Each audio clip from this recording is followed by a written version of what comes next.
सामने से वार सहकर कदम आगे बढ़ाता है, ऐसे तुम्हें वीर योद्धा की तरह चलना होगा।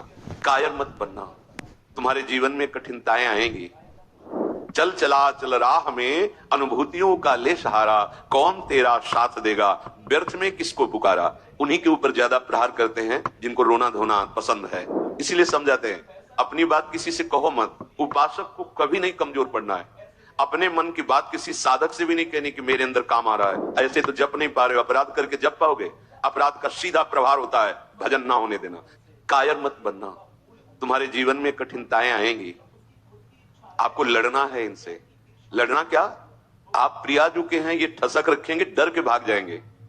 कभी कभी ये अति भीषण बन तन मन पर है छा जाती, ऐसी वासना छा जाती, कुछ सुनाई नहीं देता। बस जो वासना की प्रेरणा है बस वही करना है। अब उपासक घबरा जाता है। अच्छा, जो बड़े महापुरुष हैं अब उनके लिए दूसरा कोई बचा नहीं जिससे वो करुणा करें।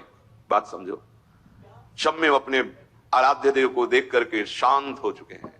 जो साधक है उसे समय नहीं है कि सहयोग करे, क्योंकि वो अपने लक्ष्य में दृढ़ है। तो सच्ची मानो, आपका विश्वास और आपकी श्रद्धा ही केवल आपका साथ देगी। इस मार्ग में कोई तुम्हारा साथ देने वाला नहीं, साथी नहीं, और जो साथी बना के चला वो गिरा। ये भी बात समझ लेना। चल चला चल राह में, अनुभूतियों का ले सहारा। अगर तुम अपनी अनुभूतियों को अपने साथ रखोगे कि पग पग पर मेरे कृपालु आराध्य देव ने कैसे मुझे संभाला है, फिर कोई तुम्हें जरूरत नहीं किसी के सहयोग की। तुम्हारी अनुभूतियां ही तुम्हें आगे बढ़ा देंगी। चल चला चल राह में, अनुभूतियों का ले सहारा, कौन तेरा साथ देगा, व्यर्थ में किसको पुकारा। इस मार्ग का साथी केवल हरि का भरोसा, हरि का बल है। जो निराश होकर के रोने लगता है ये भेड़िए की तरह है, और बालक के ऊपर ही इनका प्रहार होता है।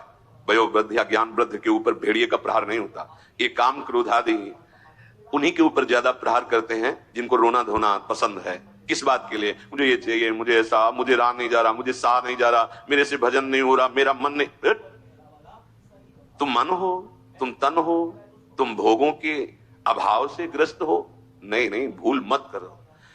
जो निराश होकर रोने लगता है उस पर ये विकार हावी हो जाते हैं, इसीलिए समझाते हैं अपनी बात किसी से कहो मत, क्योंकि ना सत्य विद्यते भावो ना भाव विद्यते। इनकी सत्ता ही नहीं है काम क्रोध लोभ की।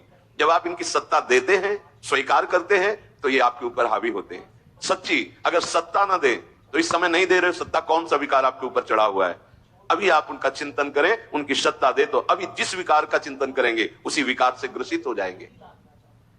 जो कमजोर अपने को महसूस करता है, देखो दैन्यता भगवत मार्ग की वो अलग बात है, लेकिन विकारों के लिए कमजोर होना ये भगवत मार्ग के पथिक का लक्षण नहीं है। सहना ही तो है ना, भोगने के बाद तक और डबल सहना होता है। तृष्णा होती है और कामना होती है, दोनों। जब तक भोगा नहीं तो केवल कामना थी, और जब भोग लिया तो उसकी तृष्णा भी साथ है, तो जलना तो पड़ेगा। तो ऐसे जो भयावह दृश्य उपस्थित कर रहा है मन विकारों को लेकर के, उपासक को कभी नहीं कमजोर पड़ना है। अपने मन की बात किसी साधक से भी नहीं कहनी कि मेरे अंदर काम आ रहा है, मेरे अंदर ये विकार। बिल्कुल उनकी सत्ता नहीं देनी। तुम्हें परेशान नहीं होना, तुम्हें दुखी नहीं होना, तुम्हें रोना धोना नहीं है। अब सहा नहीं, मार देंगे, पक्का मार देंगे, भागना पड़ेगा। ये वीरों का मार्ग है। हो भयभीत छोड़कर साहस, जो का पुरुष भाग जाता। का पुरुष कहते हैं कायर पुरुष को। इस मार्ग से अब हम नहीं, अब हम भोगों के लिए जा रहे हैं, तो जाओ। क्या आगे लिख रहे, भाग न पाता, गिर पड़ता हो, पूरी तरह कुचला जाता। ये विकार उसका नाश कर देते, फिर रास्ता नहीं रह जाता।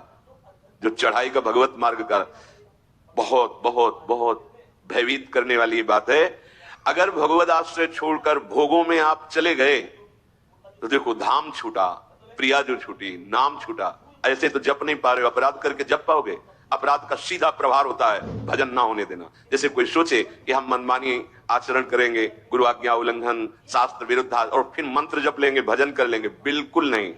एक बार भी निज मंत्र स्मरण नहीं कर सकते, एक बार भी आप भगवत स्मरण करने का अधिकार नहीं रख सकते।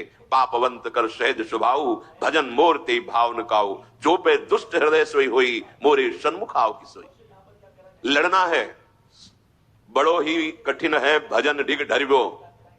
जैसे एक शूरवीर योद्धा सामने से वार सहकर कदम आगे बढ़ाता है, ऐसे तुम्हें वीर योद्धा की तरह चलना होगा। कायर पुरुष की तरह भाग कर जाओगे तो कुचले जाओगे। और अगर धैर्य पूर्वक रहोगे तो कह रहे हैं, पर जो कर विश्वास ईश्वरीय बल पर सम्मुख डट जाता, अब तुम मरना है, चाहे जितना कष्ट हो। मृत्यु से भयानक कोई कष्ट नहीं होता। अब मुझे श्री जी की प्राप्ति करनी है, जितना दुख चाहो प्रभु आप दे लो, आप दे लो, छूट है आपको, जितना दुख चाहो। इतना तुम्हारा सोचना होगा कि दुख भाग जाएंगे, कोई दुख छुएगा नहीं तुम्हें। उससे डर वे भाग छूटती नहीं, दुखी वो हो पाता जिसने निश्चय कर लिया कि अब सारे दुख मुझे भोगने हैं, पर हम प्रियाजू के नाम को